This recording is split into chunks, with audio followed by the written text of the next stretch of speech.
Hello once again everybody, I'm Jake Luce and welcome to my video coaching newsletter. The title of today's video coaching newsletter is College Recruiting and Playing Time. I have a quote that I wrote on this topic. We'll go through that and then afterwards we will take a look at an email that a dad submitted regarding his son and the importance of playing time, and he asked some good questions, so we'll address that as well. But before we do, let's go ahead and look at the quote and we'll get to his email. The quote says, "The relationship between college recruiting and playing time is simple. One cannot exist without the other. You cannot be recruited if you're not playing, and if you're not playing, you cannot be recruited. When selecting a particular team to play for, too many times we focus on who the team is rather than whether or not it's the best fit for us in that moment. Worrying or even thinking about the perception of others when making important decisions during the college recruiting process can be detrimental and even devastating. If we make decisions based on ego and emotions rather than logic and reasoning, the likelihood of us taking a wrong turn increases dramatically. Assess the situation for what it is, no better and no worse, make a decision, and keep moving forward. Decisions based on playing time should be non-negotiable." I repeat that. Decisions based on playing time should be non-negotiable, and here's why. If a high school coach gives a prospect the option to play on JV every day or be a backup on varsity, more times than not, that player should choose the option to play every day, even if it means playing every day on junior varsity. It may serve his or her ego to be on the varsity team, but sitting on the bench does not get you on a college coach's radar. Simple as that. More importantly, it significantly hinders a prospect's development during the most crucial time of his or her career.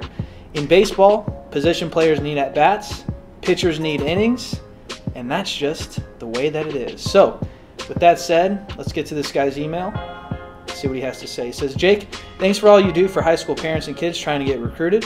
Your advice has had a profound influence on my son, who is a catcher on his varsity team right now." Well, that's what I aim to do. I aim to make a difference, have a positive influence on others, and so I appreciate your kind words there. So he says, "Right now, my son is a sophomore. My question is regarding playing time and how important it really is. The coach gave my son the option to be the starting catcher on junior varsity or the backup catcher on the varsity team. Of course, he picked to be on varsity. As parents, we couldn't say no, and my son has 3 at-bats in 14 games. Well, that should tell you right there that the decision for him to be on varsity was obviously one that sounds like he made, and then as parents, you guys didn't really know what to do or what to say or how to combat that, and so you obviously let him do that, and 14 games, 3 at-bats is really not a good way to get on a college coach's radar. And like I said in the quote, it's really just not a good way to develop. I mean, if he's a sophomore in high school and he is given the option to play or to sit the bench, I think it's a no-brainer. I think he needs to play on the JV, just like I said in my quote. And the reason is because not only is he losing the opportunity to develop, but other guys are getting the opportunity to develop in his place. So since he chose to be on varsity as a catcher and the backup guy, there's obviously somebody that's playing catcher on JV, and so that kid is getting reps at bats and he's getting playing time and getting in front of the coach's eyes, and your son is sitting on the bench. And so if I'm looking at those 2 kids as a college coach, I'm going to have a better chance of recruiting the kid that's getting playing time rather than the kid that's not. So that's just the way that it is. He says, "What would you recommend in this situation? It'd be great if you can do a video on your YouTube channel because I think this is an issue that affects a lot of people."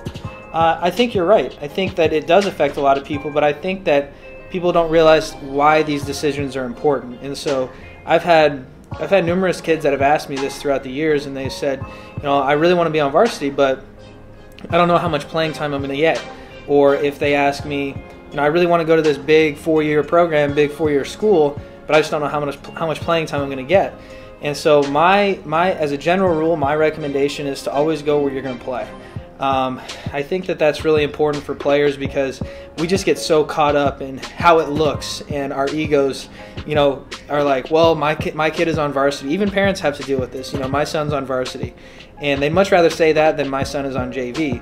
But what they don't realize is if your son's on varsity and not playing, he's doing nothing but hurting himself and feeding your ego, which is a double whammy for some not so good things to happen, quite frankly. And if you make too many of those decisions that are not good, then what you end up having is a situation on your hands where you have no options to go to college. And if you would have made different decisions earlier in his or her career, such as letting him play on JV rather than varsity, you might have had a different outcome. Because if he goes on JV and he does really, really well, in the varsity, anything can happen to the varsity catcher. He could get hurt, he could not perform, he could want to switch positions, whatever the case may be, and then your kid is right there, right next up.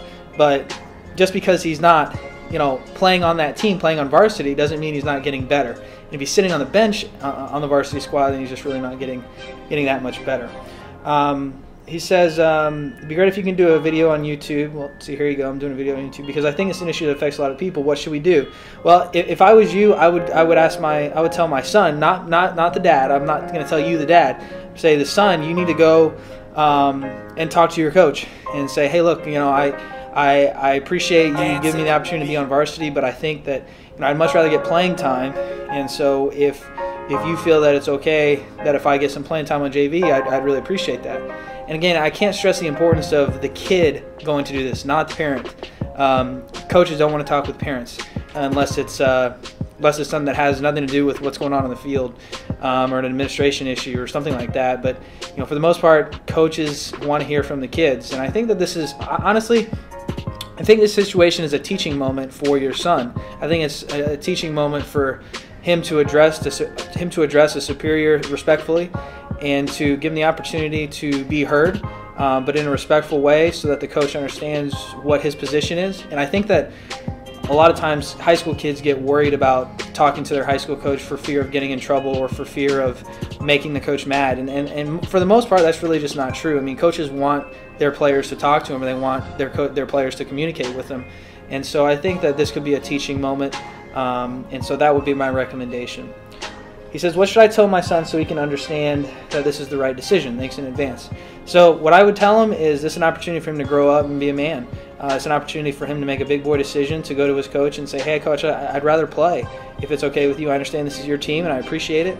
But I think it's just a good opportunity for you to show your son how to handle the situation the right way, rather than whining, complaining, or saying life's not fair.